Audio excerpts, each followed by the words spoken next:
Please like, subscribe and press bell icon for all notification. an equal to summation k from 1 to n upon n square plus k for n belongs to set of natural number, then the sequence an is convergent, bounded but not convergent, diverges to infinity, neither bounded nor diverges to infinity.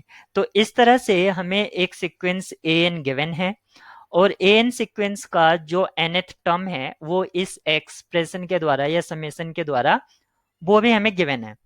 अब हमें इस sequence an की convergence check करना है कि क्या ये convergent है या नहीं है, और है तो किस नंबर को कन्वर्ज करेगी वो तो हमें खैर नहीं पता करना, लेकिन अगर कन्वर्ज है तो वो एक नंबर को तो अप्रोच करेगी ही करेगी, जिसको हम लिमिट बोलते हैं, लिमिट ऑफ सीक्वेंस।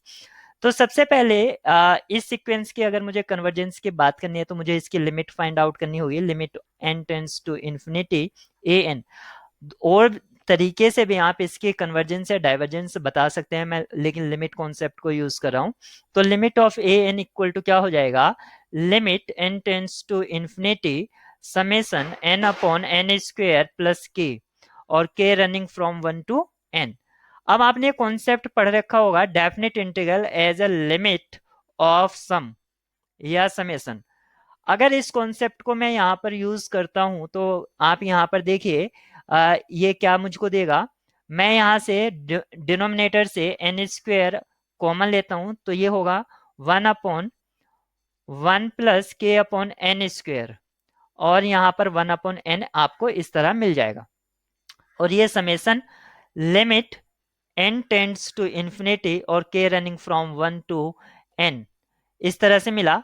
अगर आपको इसमें डेफिनेट इंटीग्रल का यूज करना है तो उसके लिए 1 अपॉन एन को हम रिप्लेस कर देते हैं dx से, कोई भी वेरिएबल, एग्जांपल के तौर पर मैंने x ही ले लिया, और जो इसके अपर और लोअर लिमिट है वो तो आप निकाल सकते हैं, लोअर तो हमेशा 0 होती ही है, और अपर क्या होगी, अपर होती है k मैक्स, क्योंकि यहाँ पर समेशन k पर डिपेंड था तो k मैक्स अपॉन n, और k आपका n तक जा रहा है तो n अपॉन n यानी कि 1।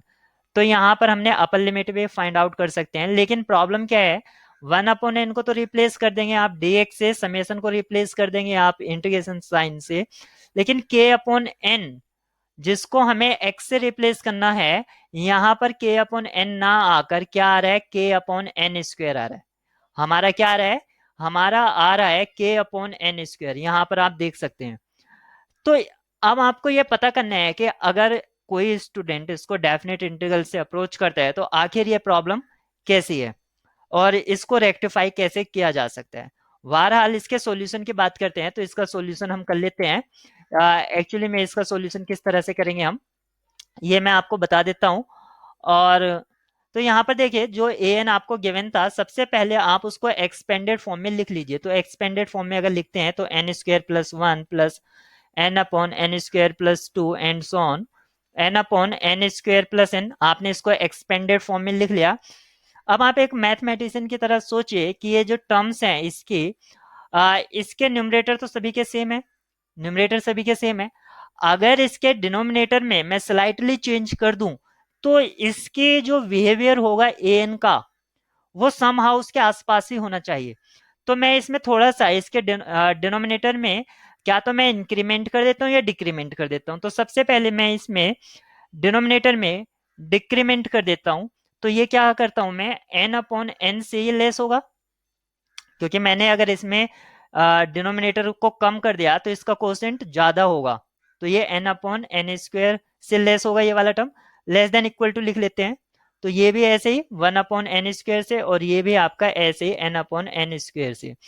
और ये क्या है, ये आपका आप देख सकते हैं एन टाइम्स ऐड हो रहा है, तो n upon n n square, इसको मैंने एन टाइम्स लिखा तो एन स्क्वायर से एन स्क्वायर कैंसिल आउट हो गया तो ये 1।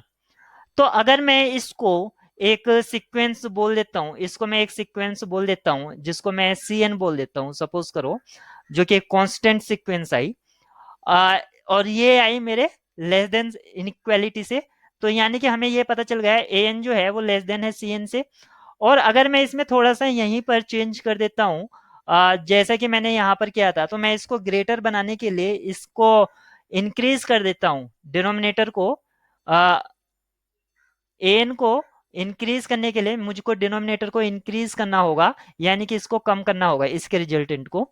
तो ये क्या होगा, मैं यहाँ पर n इसको रिप्लेस कर देता हूँ इस तरह से n, और ये n चल रहा है, तो ये क्या हो जाएगा, n upon n square plus n, और ये हाउ मेनी टाइम्स, ये भी n टाइम्स आएगा। तो आप यहाँ पर देख सकते हैं ये जो आया n square upon n square plus n आया। और अगर आप इसके लिमिटिंग लिमिटिंग वैल्यू की बात करें तो इसकी जो लिमिटिंग वैल्यू होगी वो क्या होगी, वो 1 होगी, क्योंकि एन स्क्वायर से आपका एन स्क्वायर कैंसिल आउट हो जाएगा, या हायर कॉफिशिएंट का, वो हायर हायर डिग्री पॉलिनोमियल का कॉफिशिएंट क्या है, 1, और डिनोमिनेटर में भी हायर डिग्री पॉलिनोमियल का कॉफिशिएंट 1 है, तो 1/1 इसका लिमिटिंग वैल्यू भी 1 होगा। तो आपने देखा, इसको मैं कॉल कर देता हूं बी एन। तो जो ए एन है वो किसके बीच में लाई कर रहा है, बी एन और सी एन के, और इनका बी एन और सी एन का जो नेचर है वो क्या है, ये कन्वर्ट्स करता है 1 को और ये भी कन्वर्ट्स करता है 1 को। तो ए एन भी किसको कन्वर्ट्स करेगा, 1 को। ये हम श्योरली कह सकते हैं, एक सैंडविच थ्योरम होती है उसके द्वारा, या स्क्विज थ्योरम, स्क्विज थ्योरम से हम इसको कह सकते हैं कि ए एन का जो लिमिट होगा वो भी 1 होगा। अब देखिए इसमें क्योंकि एक कन्वर्जेंट हो गया है तो बाउंडेड भी होगा, every convergent sequence is bounded, तो ये भी हमें पता चल गया है। अगर इसके हमें बाउंडेडनेस के बारे में पता करना था तो वो तो हम इजीली कर सकते थे, क्योंकि यहाँ पर 1 था। इसको मैं फिर से चेंज कर देता हूँ, ये हमारा 1 था, ये हमारा 2 था, और इस तरह से ये था। तो आप यहाँ पर देखिए n upon n square plus 1 ये किससे लेस देन होगा, ये आपका 1 से तो लेस है ही, तो मैं डायरेक्टली इसको 2 से कर देता हूं सभी को। तो सारी की सारी एन किससे लेस हो गई, एन लेस देन हो गया है आपका सारा का सारा सम ऑफ ऑल दीज 2, इन सभी 2 का सम से वो लेस होगा, यानी कि इसको हम एल कॉल कर देते हैं या एम कॉल कर देते हैं। तो यहाँ पर आपको एक इसका अपर बाउंड मिल जाता है, और ये जो ए एन है वो आपको दिख ही रहा है कि सीक्वेंस ऑफ पॉजिटिव टर्म्स है, ठीक है। तो यानी कि ए एन जो है उसकी सारी की सारी टर्म 0 से बड़ी होंगी, और एक एम जिसको मैंने बताया अभी एम, वैसे एम भी हमने एक इसका एम का एक लोअर बाउंड भी पता कर ही लिया है कि वो 1 होगा, ठीक है। इसके अपर बाउंड और भी हो सकते हैं, 1 है तो 2 भी होगा, 3 भी होगा, there are infinite number of upper bounds, but हमने एक इसका लिस्ट अपर बाउंड भी हमने कैलकुलेट कर लिया जो 1 होगा। तो इस तरह से हमने इसकी कन्वर्जेंस और डाइवर्जेंस के बारे में बात कर ली है। तो यहाँ पर ये इसको सॉल्व करना कोई हार्ड प्रॉब्लम नहीं था, इसके लिए सिर्फ मैंने जो वीडियो बनाया है वो इसलिए बनाया है कि अगर हम इसको डेफिनेट इंटीग्रल से अगर इसको अप्रोच करते हैं, definite integral as a limit of sum, तो क्या इसमें ये प्रॉब्लम आ रही है, या इसको हमें किस तरह से रेक्टिफाई करना चाहिए एज ए स्टूडेंट, या अगर आप किसी हायर मैथमेटिकल एंट्रेंस एग्जाम की तैयारी कर रहे हैं, तो इस तरह के जो कॉन्सेप्ट होते हैं ये आपके सब्जेक्ट पर डेप्थ पकड़ बनाते हैं, ठीक है। तो इसको सोचना बहुत ही जरूरी हो जाता है। The number of real roots of the equation x cube plus x minus 1 is equal to 0 is. तो इस तरह के प्रॉब्लम्स जब भी आपको आते हैं कि इसके कितने रियल रूट्स या कितने टोटल रूट्स एग्जिस्ट करेंगे, या पॉजिटिव रियल रूट्स एग्जिस्ट करेंगे या नेगेटिव रियल रूट एग्जिस्ट करेंगे, तो आपके पास डिस्कार्ट रूल ऑफ साइन होता है, उससे आप इसको फाइंड आउट कर सकते हैं, जो हम अपने एलिमेंट्री या स्कूलिंग में अपने सीखते हैं। दूसरा, अगर आप इसको प्योर मैथमेटिक्स के हिसाब से करना चाहते हैं, यानी कि कैलकुलस के अकॉर्डिंग, तो आप इसमें इंक्रीजिंग डिक्रीजिंग और फर्स्ट डेरिवेटिव टेस्ट का एप्लीकेशन को यूज कर सकते हैं। मतलब इस तरह की प्रॉब्लम को आप 2 या 3 तरह से आप कर सकते हैं, जैसे कि पहला तो आपको मैंने बताया डिस्कार्ट रूल ऑफ साइन चेंज, और दूसरा जो मैंने बताया इंक्रीजिंग डिक्रीजिंग। अगर कोई 2 पॉइंट हैं जहां पर मान लीजिए फंक्शन निगेटिव से पॉजिटिव या पॉजिटिव से निगेटिव जा रहा है, इसका मीनिंग है कि ये सपोज करो एक्स एक्सिस और ये वाई एक्सिस है, अगर ये नेगेटिव से पॉजिटिव की तरफ जा रहा है तो वो तभी जा सकता है जब वो एक्स एक्सिस को इंटरसेक्ट करेगा, या अगर हम ये कहें पॉजिटिव से नेगेटिव की तरफ आ रहा है तो वो कहीं ना कहीं एक्स एक्सिस को इंटरसेक्ट करके ही नेगेटिव पर आएगा। तो इससे भी हम ये बता सकते हैं कि हाँ, कम से कम या ज्यादा से ज्यादा कितने रूट एग्जिस्ट करेंगे। अगर तीसरा हम इसके कॉनकेव अप और कॉनकेव डाउन से भी इसको बता सकते हैं। मतलब डेरिवेटिव कहाँ पर जीरो है। मान लीजिए अगर फंक्शन का डेरिवेटिव, सपोज करो ये फंक्शन हम इसको एफ एक्स से रिप्रेजेंट कर देते हैं, अगर इसका डेरिवेटिव जीरो हो जाता है तो इसका मतलब है क्या तो ये कैप शेप का होगा या कप शेप का होगा। कैप या कप का मीनिंग क्या है, अगर हम एक एक्स एक्सिस इस तरह से पास करें तो इसका मीनिंग हुआ कि एटलीस्ट इसके 2 पॉइंट पर ये फंक्शन जो है, मैं ये नहीं कहूंगा कि एटलीस्ट या एटमोस्ट, तो हो सकता है कि 2 पॉइंट पर फंक्शन के रूट्स एग्जिस्ट करें, क्योंकि अगर आपका कैप शेप है तो वो इस तरह से एग्जिस्ट कर सकते हैं, यानी कि 2 पॉइंट पर वो काट सकते हैं। इस सिमिलरली यानी कि इसी तरह मैं ये भी कहूंगा कि अगर वो कप शेप में है तो वो 2 जगह पर इंटरसेक्ट कर सकता है, तो उस हिसाब से इसके 2 रियल रूट एग्जिस्ट कर सकते हैं। तो सबसे पहले अगर डिस्कार्ट रूल के अकॉर्डिंग हम इसको करते हैं तो ये जो फंक्शन है, सपोज कीजिए ये f x equal to x cube plus x minus one, या तो इसको एफ एक्स बोल दिया, और अगर मैं इसको इक्वेट करा देता हूँ जीरो से तो मैं इसको इक्वेशन बोल दूंगा। तो यहाँ पर देखिए एक ही साइन चेंज है, पॉजिटिव से निगेटिव, और तो इसका मतलब है only one positive real root. अगर मैं x को माइनस एक्स से रिप्लेस करता हूं तो ये हो जाएगा एफ एक्स जो है एफ ऑफ माइनस एक्स क्या होगा, minus x cube minus x minus one. तो आप यहाँ पे निगेटिव निगेटिव निगेटिव, कोई साइन चेंज नहीं है, यानी कि जीरो नेगेटिव रियल रूट, यानी कि टोटल रूट कितने हो गए, एक पॉजिटिव है और नेगेटिव कोई नहीं है, तो टोटल रूट्स हमारे पास हो गया ओनली वन। यानी कि इसके टोटल रियल रूट्स जो पूछे गए थे, अब हमें आंसर भी पता चल गया, इसका एक रियल रूट होगा। और अगर हम इसको, जैसे मैं बता रहा था, इसको डेरिवेटिव के हिसाब से भी कर सकते हैं, x cube plus x minus one, तो इसका डेरिवेटिव एफ एक्स क्या होगा, वो होगा 3x² प्लस वन। तो ये जो डेरिवेटिव है ये कभी भी जीरो नहीं होगा, यानी कि क्योंकि ये भी पॉजिटिव क्वांटिटी है और ये भी पॉजिटिव टर्म है, और ये दोनों ही पॉजिटिव टर्म्स हैं सभी एक्स के लिए जो कि रियल नंबर से आ रहे हैं या रियल सेट से आ रहे हैं। तो फंक्शन का डेरिवेटिव कभी भी जीरो नहीं होगा, फंक्शन का डेरिवेटिव कभी भी जीरो नहीं होगा। इसका मतलब हुआ कि वहां पर कप या कैप शेप कभी नहीं बनेगा। और हम ये भी बता सकते हैं कि ये हमेशा ग्रेटर देन जीरो होगा, बिकॉज ऑफ ये स्क्वायर वाली टर्म है और ये आपका पहले से ऑलरेडी पॉजिटिव है, नेचुरल नंबर है, तो हमेशा ग्रेटर देन जीरो होगा। इसका मतलब हुआ कि फंक्शन इंक्रीजिंग है, मतलब अगर ये एक्स एक्सेस है तो फंक्शन क्या तो ऐसे कॉनकेव अप की तरफ इंक्रीज करेगा, वो सॉरी इंक्रीज करेगा इस तरह से, या वो इस तरह से इंक्रीज करेगा। इंक्रीज करने के दो ही तरीके हो सकते हैं।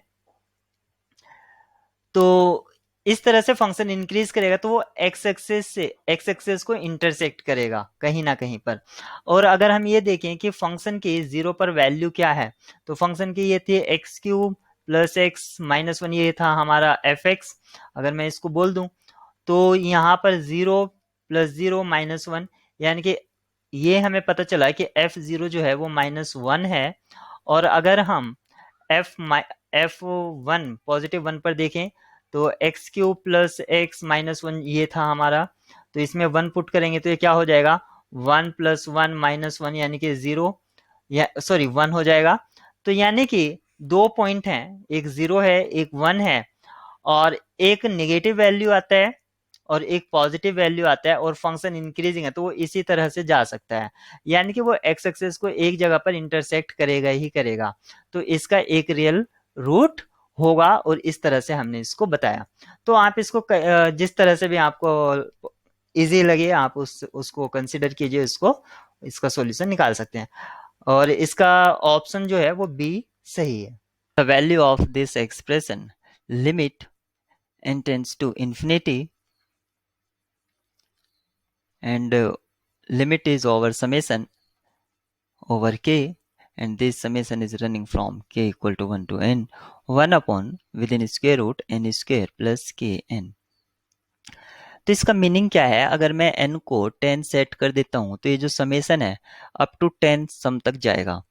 इसका मीनिंग हुआ कि k को हमें 10 तक लेना है, तो यानी कि 1 upon square root 10 square plus 10 into 10, ये 10 n के लिए है और ये k के लिए है।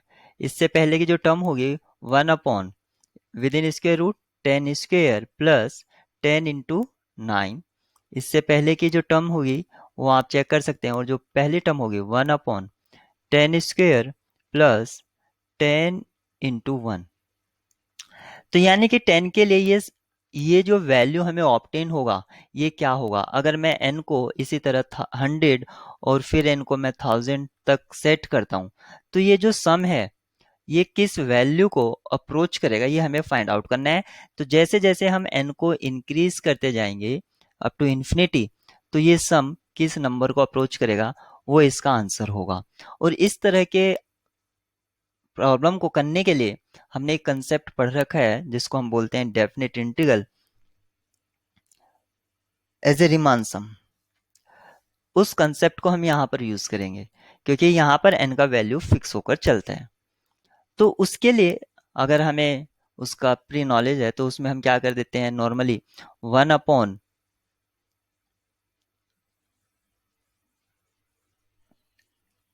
1/n को रिप्लेस कर देते हैं dx से, 1/n को रिप्लेस कर देते हैं dx से। और क्योंकि ये समेशन k पर वेरी करता है तो k बाय n को रिप्लेस करेंगे x से, समेशन को रिप्लेस कर देते हैं इंटीग्रल साइन से। और इस इंटीग्रल की जो लिमिट होती है वो क्या होती है, इसकी लोअर लिमिट तो हमेशा 0 ही होती है, और जो इसकी अपर लिमिट होती है यानी कि समेशन किस वैल्यू के लिए मैक्स है, यानी कि k का max value of k divided by n। तो यहाँ पर जो k मैक्स है वो कहाँ तक जा रहा है, n तक जा रहा है, तो n/n यानी कि आपको 1 मिलेगा और इसकी लोअर लिमिट आपको 0 मिलेगी। तो हमें लिमिट के बारे में तो पता चल गया है कि लिमिट क्या होगी। अब हमें सिर्फ एक्सप्रेशन को सॉल्व करना है और देखना है कि आखिर वो किस स्ट्रक्चर को फॉर्म करता है। तो ये था limit n tends to infinity and summation over k and running from 1 to n। और ये था within square root n² plus kn। अब यहाँ से हम स्क्वेयर रूट से n² कॉमन ले लेते हैं, तो ये हम लिख सकते हैं limit n tends to infinity summation 1/n, outside n आ जाएगा क्योंकि n² कॉमन लिया है, 1 प्लस k/n। इस 1/n को रिप्लेस करेंगे हम dx से, इस k/n को रिप्लेस करेंगे x से। तो ये जो अब हमारा एक्सप्रेशन है इसको लिख सकते हैं 0 से 1, ये लिमिट मैंने बताया था कैसे लिखना है, और 1/ within square root 1 plus x dx। और ये जो फॉर्मेट बन रहा है इंटीग्रेंड फंक्शन, ये 1/x टाइप का है जिसका रूट x टाइप का है। इसका जो इंटीग्रेशन होता है क्या होगा, power -1 root x raise to the power -12 means power एक जुड़ जाएगी तो +1, इट मीन्स ये हो जाएगा root x raise to the power, sorry x raise to the power half. यहाँ पर ये गलत एक्सप्लेन हो गया, ये होगा x की पावर -12 फिर पावर एक जुड़ेगी जब हम इंटीग्रल लेंगे, तो ये हो जाएगा x raise to the power positive half. और इसका जो ये रहेगा 1/2, इसको ये ऐसे ना लिखकर 2 यहाँ पर ले लेंगे, तो ये हो जाएगा हमारा, इसका इंटीग्रल होगा 1/, within square root 1 plus x और 2 आउटसाइड और लिमिट फ्रॉम 0 to 1। अब इसमें लिमिट पुट करेंगे तो ये मिलेगा हमें 2 √2 -1, 2 within bracket √2 -1, option A इसका करेक्ट आंसर होगा। Let v be the region bounded by x equal to 0, x equal to 2, y equal to 0, z equal to 0, and this plane y plus z equal to 1। Then the value of this triple integral, तो इस triple integral की हमें value find करनी है। तो जब भी हमें ट्रिपल इंटीग्रल की वैल्यू फाइंड करनी है तो उसके हमें रेस्पेक्टिव लिमिट भी चाहिए होगी। तो पहले जो एक्सप्रेशन हमें गिवन है ये है over volume y dx dy dz। अगर इस y को जो इंटीग्रेंड फंक्शन में है, अगर मैं फर्स्ट z के रेस्पेक्ट में इसको इंटीग्रेट कराता हूँ, z के रेस्पेक्ट में क्यों करा रहा हूँ, क्योंकि मुझे एक प्लेन दिया गया है y plus z equal to 1। तो यहाँ पर मैं z की वेरिएबल लिमिट ले सकता हूँ, z की variable limit in terms of y क्या होगी, 1 - y। और इसकी जो लोअर लिमिट है z की वो गिवन है ही z इक्वल टू 0। तो हमें z की वेरिएबल लिमिट पता है, तो इसलिए मैं फर्स्ट z के रेस्पेक्ट में ले रहा हूं। यहां पर फिर z के रेस्पेक्ट में y की लिमिट क्या होंगी, अगर मैं इसमें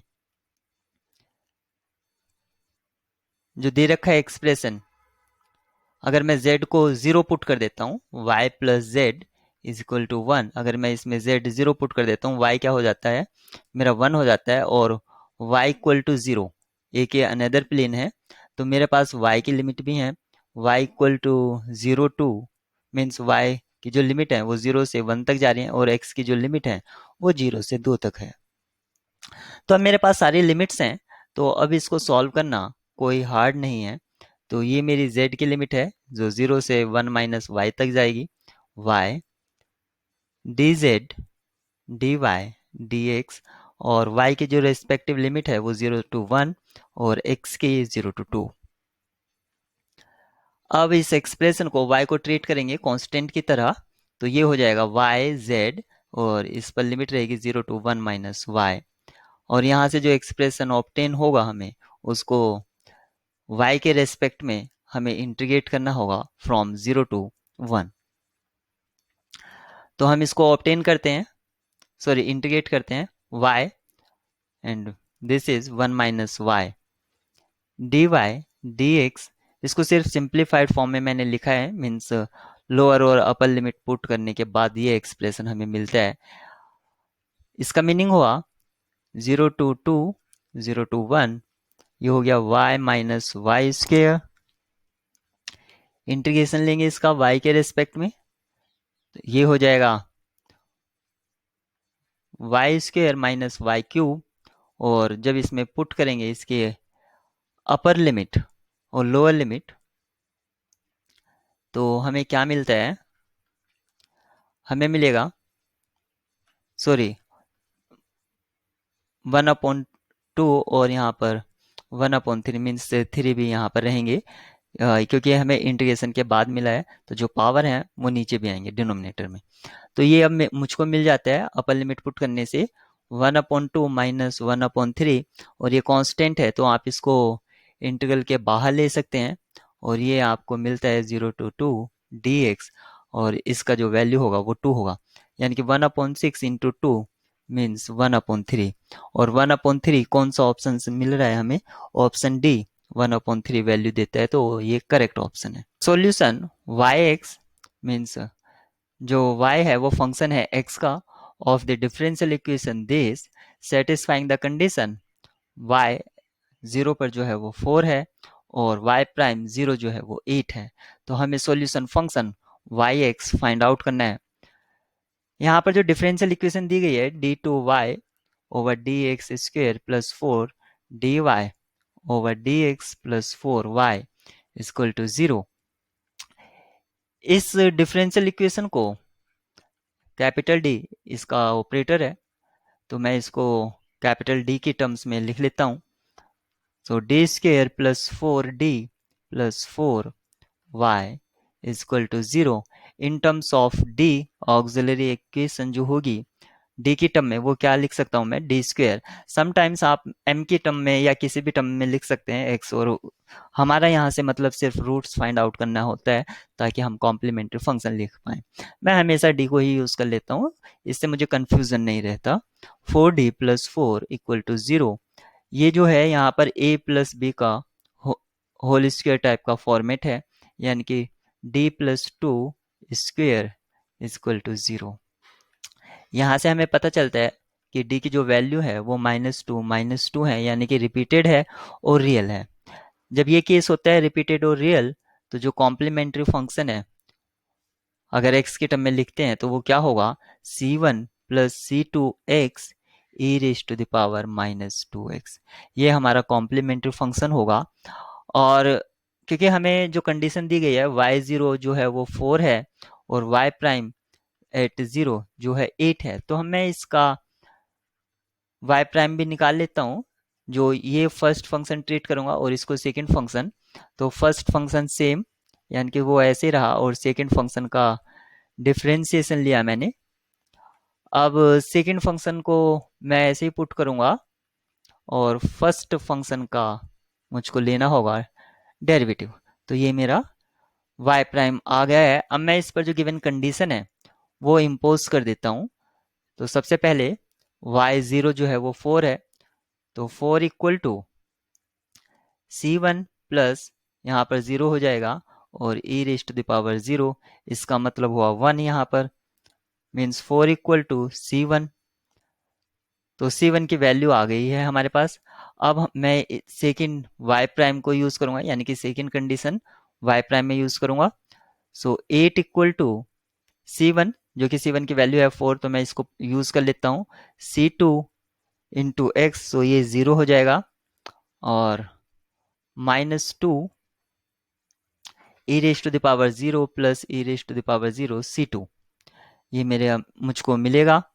तो यहाँ से मुझको ये क्या मिलता है 8, और ये मिलता है मुझको -8 प्लस c2। तो यहाँ से c2 की जो वैल्यू है वो 16 मुझको मिल गई है। अब सिर्फ मुझे सॉल्यूशन लिखना है, यानी कि yx जो होगा वो क्या होगा मेरा yx c1 plus c2 x e raise to the power -2x, ये था। अब इसमें c1 c2 की वैल्यू रख देंगे। c1 की वैल्यू 4 थी और c2 की वैल्यू 16, तो yx क्या हो जाएगा मेरा 4 plus 16 x e raise to the power -2x। और इसको हम और एक्सपेंड करके लिख सकते हैं 4 e raise to the power -2x plus 16x e raise to the power -2x। तो हम देख लेते हैं हमारा कौन सा ऑप्शन ये वैल्यू दे रहा है। तो ऑप्शन बी जो है वो करेक्ट है। अगर y raise to the power alpha integrating factor है इस डिफरेंशियल इक्वेशन का, तो हमें ये a की वैल्यू फाइंड करनी है। तो सबसे पहले बात करेंगे कि इंटीग्रेटिंग फैक्टर आखिर काम क्या करता है। इंटीग्रेटिंग फैक्टर जो है वो नॉन एग्जैक्ट डिफरेंशियल इक्वेशन को एग्जैक्ट में कन्वर्ट करता है, यानी कि जो गिवन डिफरेंशियल इक्वेशन है वो अभी एग्जैक्ट नहीं है क्योंकि इसका इंटीग्रेटिंग फैक्टर दिया गया है। इंटीग्रेटिंग फैक्टर को इससे मल्टीप्लाई कराने के बाद गिवन डिफरेंशियल इक्वेशन को IF के साथ मल्टीप्लाई कराने पर थ्रू आउट हमें एक एग्जैक्ट डिफरेंशियल इक्वेशन ऑब्टेन्ड होता है। अब हमारे पास बहुत से तरीके होते हैं कि एक डिफरेंशियल इक्वेशन का इंटीग्रेटिंग फैक्टर कैसे निकालें। तो कभी कभी हमें जो इंटीग्रेटिंग फैक्टर है, क्योंकि ये एक नॉन एग्जैक्ट है, तो सबसे पहले इसको कंपेयर करा लेते हैं। M d x plus n d y equal to 0, ये एक स्टैंडर्ड इक्वेशन है। इससे कंपेयर कराने पर हमें पता चल जाता है कि m जो एक फंक्शन ऑफ एक्स वाई है वो है 2xy, और जो n है वो भी फंक्शन ऑफ एक्स वाई है, वो मिलता है हमें -3x² माइनस y²। अब एग्जैक्टनेस को चेक करने के लिए या फर्दर वर्कआउट करने के लिए हमें partial m with respect to y और partial n with respect to x find out करना होगा। पार्शियल m जो हमें मिलता है वो मिलेगा 2x with respect to y, और partial n with respect to x जो हमें मिलता है वो है -6x। अब आप यहाँ से देख सकते हैं दोनों बराबर नहीं है, तो ये नॉन एग्जैक्ट है। जैसा कि मैं पहले ही बता रहा था, there is no need to check exactness. अब सबसे पहले ये भी x की टर्म है, ये भी x की टर्म है। तो अगर हमें एक फंक्शन चाहिए जो ओनली सिंगल वेरिएबल में मिले, यानी कि एक अनदर फंक्शन, सपोज करिए g बोल दीजिए, चाहे वो gy मिले या gx मिले, और वो मिलना कैसे चाहिए, क्या तो हमें partial m with respect to y minus partial n with respect to x, जो सब्ट्रैक्ट होता है पार्शियल डेरिवेटिव उसी से डिवाइड कराते हैं, उसी के फंक्शन से डिवाइड कराते हैं, यानी कि n से डिवाइड कराएंगे। यहाँ पर जो डिवाइड कराया n से, तो ये जो मिलना चाहिए हमें, क्योंकि n जो है यहाँ पर x के रेस्पेक्ट में डिफ्रेंशिएट होता है, तो ये फंक्शन ऑफ x मिलना चाहिए, यानी कि gx मिलना चाहिए। और अगर हम जो डिफरेंस है वो partial n with respect to x minus partial m with respect to y, अगर हम ये लिखते हैं क्योंकि पार्शियल m सब्ट्रैक्ट हो रहा है, तो यहाँ पर m से डिवाइड कराएंगे और ये हमें मिलना चाहिए function of y। Means g y. Single variable होना चाहिए। अगर इस तरह से मिलता है तो इसका इंटीग्रेटिंग फैक्टर जो है वो e raise to the power, अगर एफ वाई मिल रहा है, सॉरी एक्स के टर्म में मिल रहा है तो यहाँ पर लिख देंगे जैसे जी एक्स, और वाई के टर्म में मिल रहा है तो वाई लिख देंगे, और जिस वेरिएबल के रेस्पेक्ट में मिलेगा उसके साथ उसको इंटीग्रेट करा देंगे। ये हमारा इंटीग्रेटिंग फैक्टर निकालने का तरीका है। अब हमें यहाँ पर चेक कर रहे हैं कि अगर हम इसको partial n with respect to x minus partial m with respect to y अगर फाइंड आउट करते हैं तो वो हमको जो मिलता है -8x मिलता है, क्योंकि इसका जो वैल्यू था वो -2x था और इसका जो वैल्यू था वो -6x था, तो हमें इस तरह से -8x मिलेगा। अगर हम इसको m से डिवाइड करा दें जो कि हमारा था 2x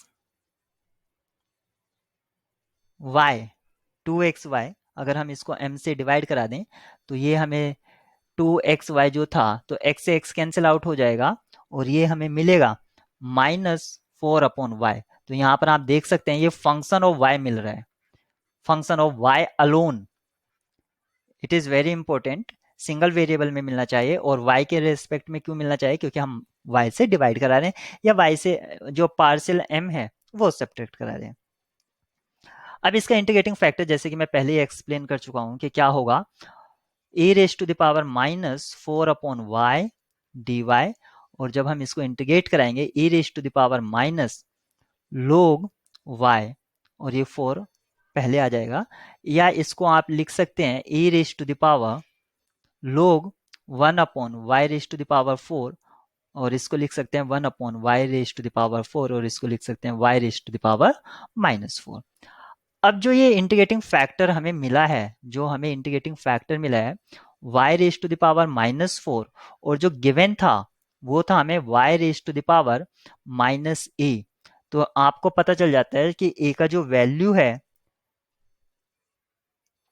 a का जो वैल्यू है ये y raise to the power a given था तो -4 है। अब इंटीग्रेटिंग फैक्टर हमें y के टर्म्स में था तो आपको ज्यादा सोचना नहीं है कि कौन सा फॉर्मूला लगाएंगे, क्योंकि y के टर्म्स में हमें मिल रहा है तो हम डायरेक्टली यही वाला लगाएंगे, मतलब m को सब्ट्रैक्ट कराएंगे, पार्शियल m को सब्ट्रैक्ट कराएंगे। इस तरह से हम चेक करते हैं कि आखिर कौन सा a का वैल्यू -4 दे रहा है, तो ऑप्शन फर्स्ट यानी कि a ऑप्शन यहाँ पर ट्रू है। यहाँ पर एक वेक्टर फील्ड f दिया गया है जो कि ये है, और इसमें जो वेक्टर फील्ड में a यूज किया गया है वो एक कांस्टेंट है, मींस कांस्टेंट रियल नंबर। और यहाँ पर एक गिवन कंडीशन दी गई है कि dot product of f with curl f is 0 then the value of a। तो a का वैल्यू क्या होगा ये हमें बताना है। तो एक तो आप ट्रायल एंड एरर से इसको चेक कर सकते हैं, पर ट्रायल एंड एरर से इसमें काफ़ी टाइम लगेगा। आप डायरेक्टली इसको सॉल्व कीजिए, और इस तरह के क्वेश्चंस में नॉर्मली जो गिवन कंडीशन होती है उसी का यूज़ करके हम इसका सॉल्यूशन फाइंड आउट करते हैं। Means vector f with dot product curl f is equal to 0, we will use this condition। इस कंडीशन का हम यूज करेंगे। तो सबसे पहले इस कंडीशन को यूज करने के लिए हमें चाहिए होगा कर्ल f, और कर्ल f को हम नॉर्मली हम ऐसे भी लिखते हैं नैबला विद क्रॉस प्रोडक्ट f, और इसको फाइंड आउट करने के लिए हम डिटर्मिनेंट का यूज करते हैं i hat, j hat, k hat, और partial derivative with respect to x, y and z। फिर i, j एंड k के कंपोनेंट हम लिख लेते हैं, ये है ax plus y plus a, और ये है 1, और ये है minus of x plus y. ये हमने लिख लिया और डिटर्मिनेंट को यूज किया। अब इस डिटर्मिनेंट को हम एक्सपेंड करेंगे, तो एक्सपेंड करने पर जो हमको मिलेगा वो मिलेगा -1 -0 i hat plus 0 plus 1 j hat plus 0 -1 k hat. Means इसका मतलब हुआ -i hat plus j hat minus k hat. ये हमारा कर्ल f आ चुका है। अब जो गिवन कंडीशन थी f dot curl f is equal to 0, इस कंडीशन का यूज करेंगे। तो इसके लिए हमें डॉट प्रोडक्ट लेना होगा f का कर्ल के साथ। जो वेक्टर एफ है वो है आपका ए एक्स प्लस वाई प्लस ए आई हैट प्लस जे हैट और माइनस एक्स प्लस वाई के हैट। ये डॉट प्रोडक्ट लिया हमने इस वेक्टर का, जो दूसरा वेक्टर है कर्ल एफ वो है माइनस आई हैट प्लस जे हैट माइनस के हैट। डॉट प्रोडक्ट में आई का आई के साथ, जे का जे के साथ और के का के साथ लेते हैं और अदर के साथ उसका डॉट प्रोडक्ट 0 हो जाता है। यहाँ से हमें मिलेगा minus a x minus y minus a plus 1 minus minus turns to positive, के का कंपोनेंट पॉजिटिव हो जाएंगे तो ये प्लस हो जाएगा x plus y equal to 0। ये y से y कैंसिल आउट हो जाएगा तो ये हमको मिलेगा minus a x minus a plus 1 plus x equal to 0। ये गिवन कंडीशन थी जिसको हमने यूज किया। अब सिर्फ हमको इसको सिंप्लीफाई करना है तो माइनस ए कॉमन ले लीजिए फर्स्ट टू टर्म से, ये मिलेगा x प्लस 1 और लास्ट टू टर्म से 1 कॉमन ले लीजिए, ये भी x प्लस 1 मिलेगा इक्वल टू 0। यहाँ से हमें x प्लस 1 दोनों से कॉमन ले लीजिए तो ये मिलेगा हमें 1 माइनस ए इक्वल टू 0। क्योंकि हमें a का वैल्यू निकालना था तो यहाँ से मिला 1 माइनस ए इक्वल टू 0, इसका मतलब हुआ a इक्वल टू 1। चेक करते हैं कौन सा ऑप्शन a का वैल्यू 1 दे रहा है, तो ऑप्शन सी यहाँ पर करेक्ट होगा।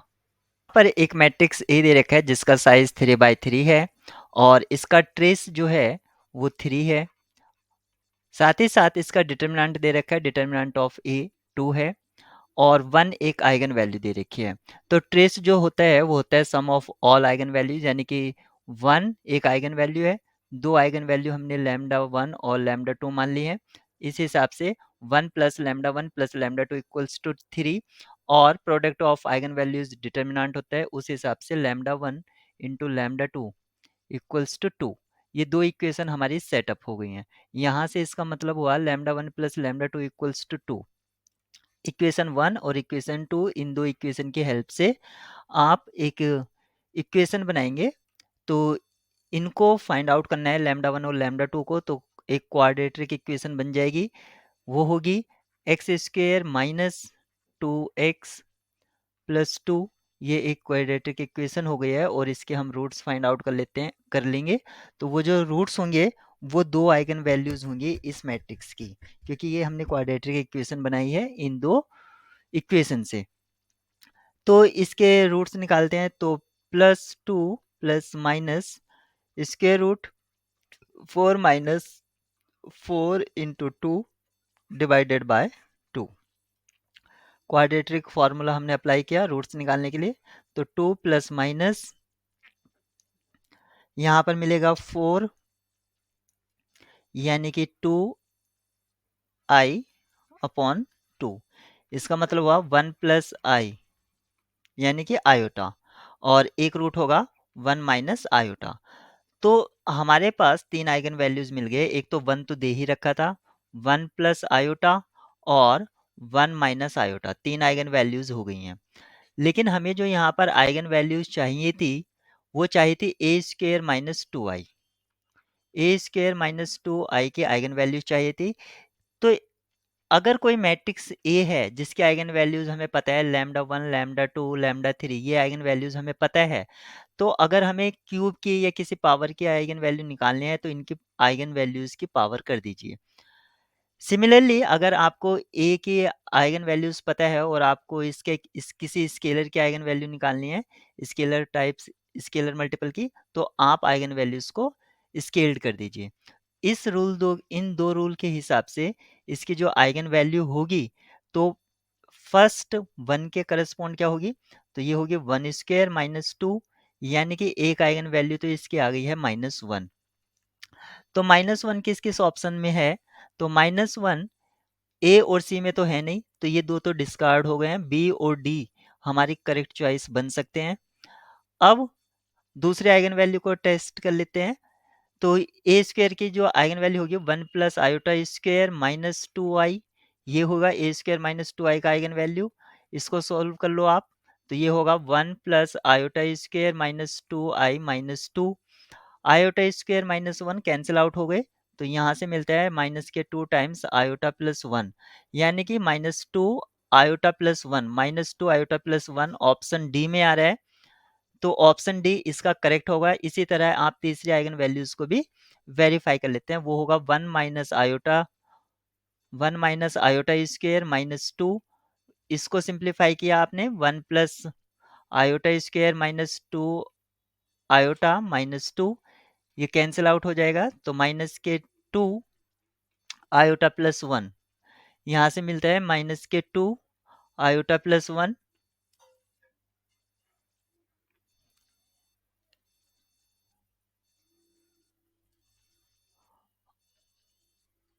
सॉरी पहले वाले से यहाँ पर +2i आएगा, तो ये +2i करेंगे तो यहाँ से मिलेगा +2 आउटसाइड हो जाएगा, तो 2 टाइम्स आयोटा -1, तो यहाँ पर एक आइगन वैल्यू होगी 2 टाइम्स आयोटा -1, यानी कि ऑप्शन डी ही करेक्ट है।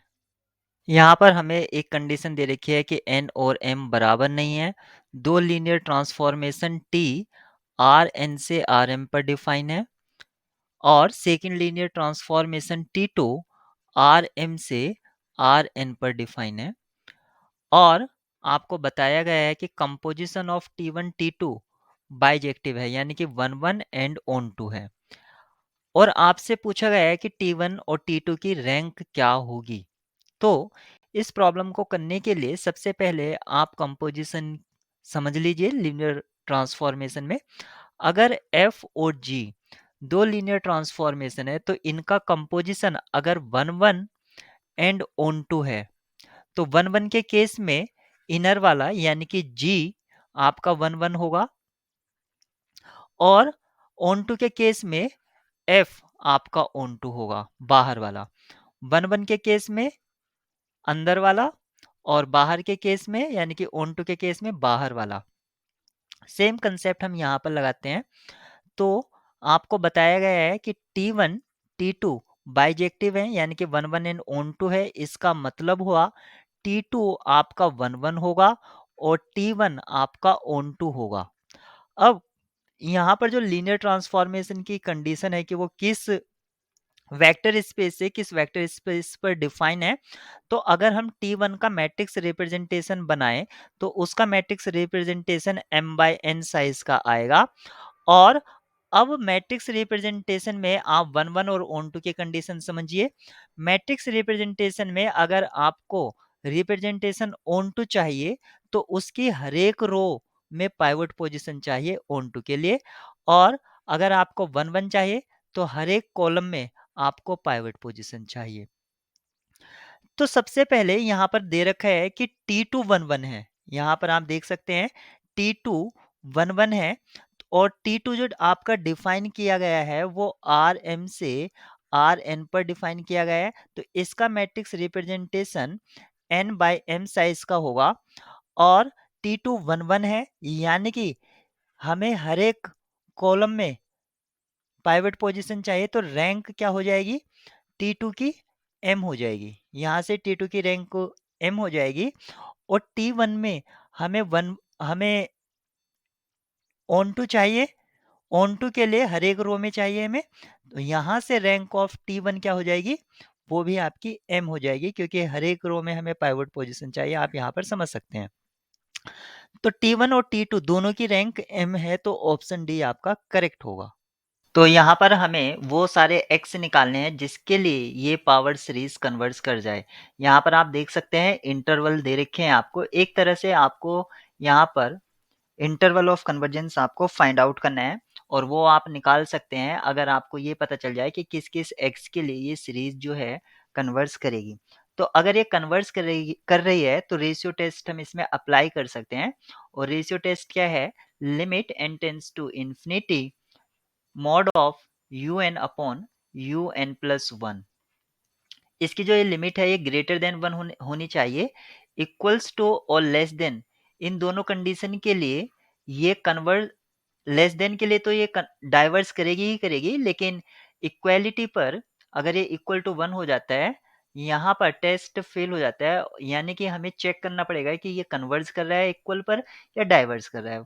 मतलब इन्वेस्टिगेशन की जरूरत है यहाँ पर। तो सबसे पहले हम इसमें रेशियो टेस्ट अप्लाई कर रहे हैं, और रेशियो टेस्ट अप्लाई करते वक्त मैंने यहाँ पर मोड इसलिए यूज किया है क्योंकि मैं नहीं जानता कि किस एक्स के लिए ये ऑल्टरनेटिंग सीरीज है, या पॉजिटिव टर्म सीरीज है, या नेगेटिव टर्म सीरीज है। सिर्फ रेशियो टेस्ट आपका पॉजिटिव टर्म सीरीज पर ही अप्लाई कर सकते हैं, इसलिए मैंने इसको मोड ले लिया। तो मैं सबसे पहले लिमिट निकालता हूं।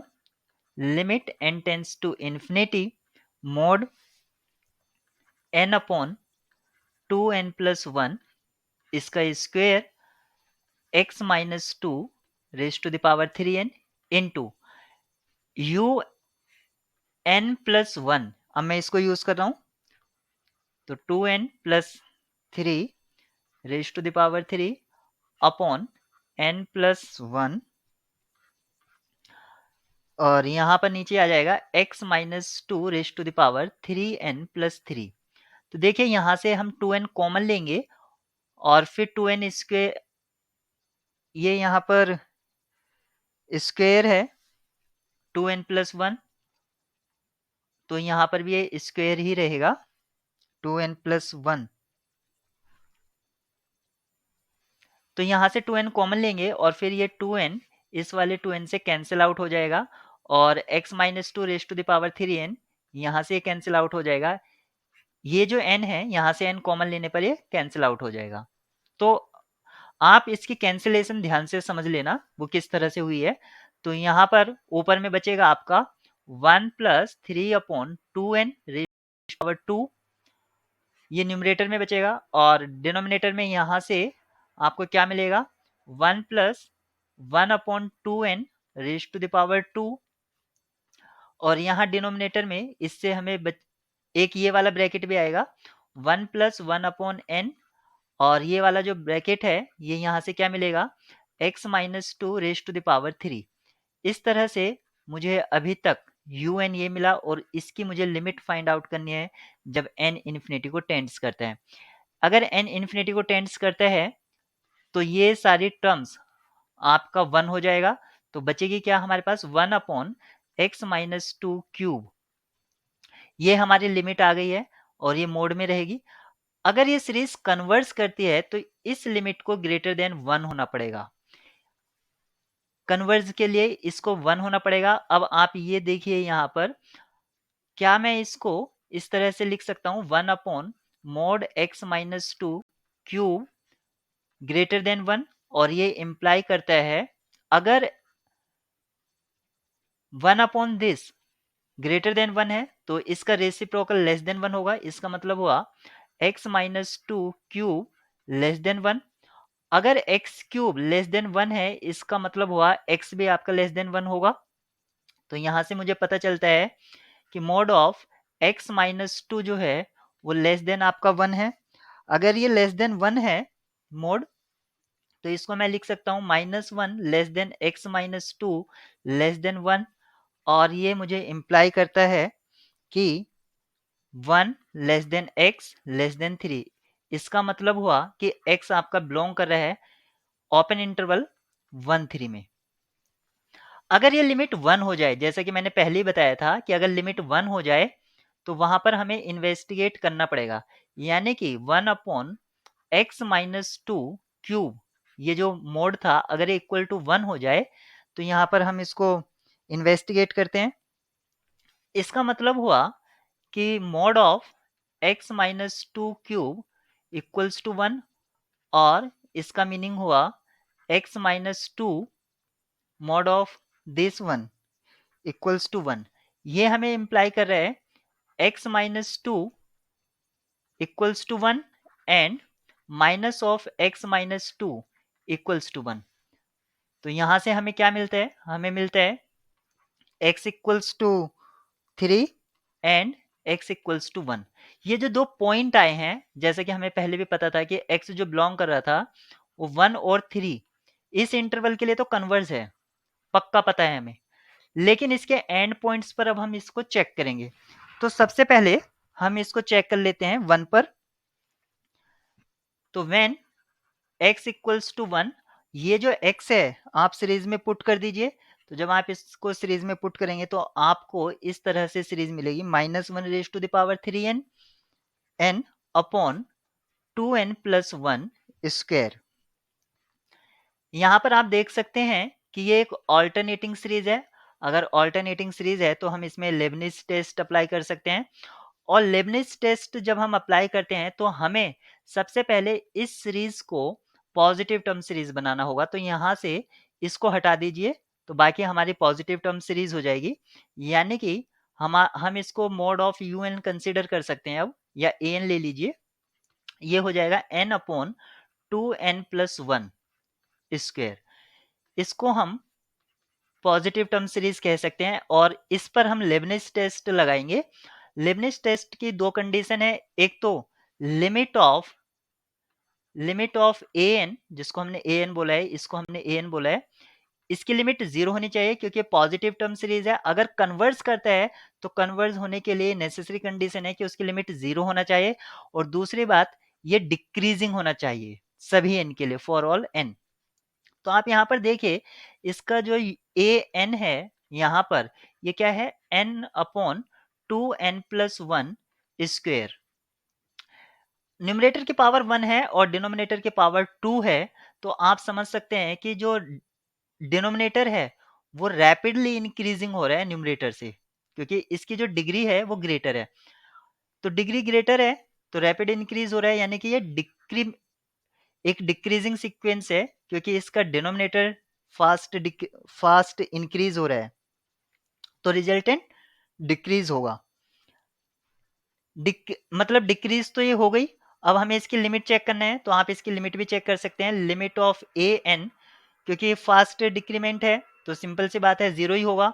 यहाँ से आप n कॉमन ले लीजिए, तो n अगर कॉमन लेंगे तो ये n स्क्वेयर या 4 भी बाहर ले लीजिए, 1 plus 1 upon 2n raise to the power 2।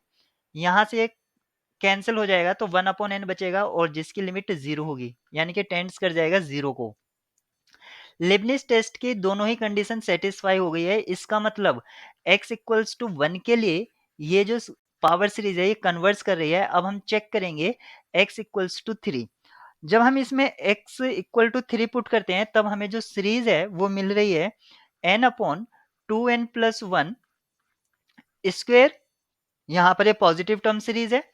जब हमें पॉजिटिव टर्म सीरीज मिल रही है तो हम इसमें कॉमन ले सकते हैं, तो मैं इसको लिख सकता हूँ n अपॉन 2n कॉमन ले लीजिए, तो ये हो जाएगा 4n स्क्वेयर, और इसको मैं लिख सकता हूँ 1 प्लस 1 अपॉन 2n स्क्वेयर। यहाँ से इसको कैंसिल आउट कर दीजिए, तो ये इसका आप un कंसिडर कर लीजिए, और vn जो है वो आप कंसिडर कीजिए 1 अपॉन n। अब इसमें आप इस vn को आप p टेस्ट से कह सकते हैं ये डाइवर्जेंट है, ये डाइवर्जेंट है, और limit of un upon vn finite है एंड नॉन जीरो। ये कंडीशन सेटिस्फाई कंपल्सरी होनी चाहिए, फाइनाइट एंड नॉन जीरो। आप देख सकते हैं यहाँ पर जो इसकी लिमिट आएगी वो 1 अपॉन 4 आ रही है। तो दोनों ही कंडीशन आपके सेटिस्फाई हो गई है। इसका मतलब un और vn दोनों का ही बिहेवियर सेम होगा। क्या तो दोनों ही कन्वर्स करेगी या दोनों ही डाइवर्स करेगी, लेकिन vn डाइवर्स कर रही है, इसका मतलब आपका un डाइवर्स करेगा। इसका मतलब हुआ कि x इक्वल्स टू 3 के लिए ये जो पावर सीरीज है कन्वर्स नहीं करती है। इसका मीनिंग हुआ कि जो हमारी सीरीज है वो सिर्फ 1 और 3 पर ओपन इंटरवल रहेगा, इनके लिए कन्वर्स करती है, औरों के लिए नहीं। तो ऑप्शन सी आपका करेक्ट ऑप्शन होगा।